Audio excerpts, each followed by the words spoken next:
Hi, అందరికీ నమస్కారం. ఇది కర్రీ కాదండి, ఒక కథ.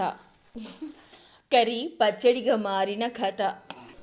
ఈరోజు ఏం వండాలో ముందే డిసైడ్ చేసుకొని అన్నీ కడిగి సిద్ధం చేసి పెట్టుకున్నాను.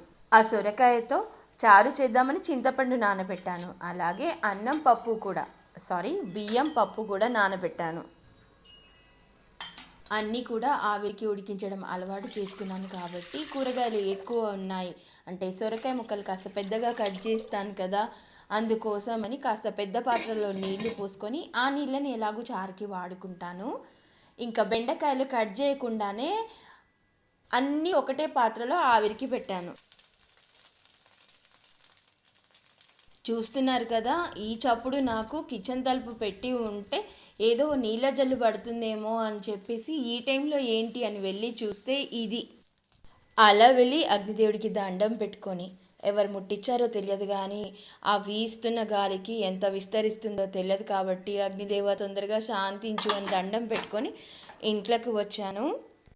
బెండకాయలు కట్ చేయకుండా ఆవిరికి పెట్టాను కదా, ఉడికిన తర్వాత కట్ చేద్దామని చూస్తే ఉడికినా సరే కత్తికి కట్ అవ్వట్లేదు. ఇంకా అప్పుడు ఆలోచించుకొని బెండకాయలు చివర్లో వేశాను కదా, సో ఆ కర్రీని కాస్త పచ్చడిగా మార్చేశాను. చింతపండు పులిహోర కోసం చేసిన పులుసు ఉంటుంది కదా, అది రెడీగా ఉంది నా దగ్గర, అది కాస్త వేసేసి పచ్చడి చేసేసాను. అంతే, కర్రీ కాస్త పచ్చడిగా మారింది. Thank you for watching. Okay, tata bye.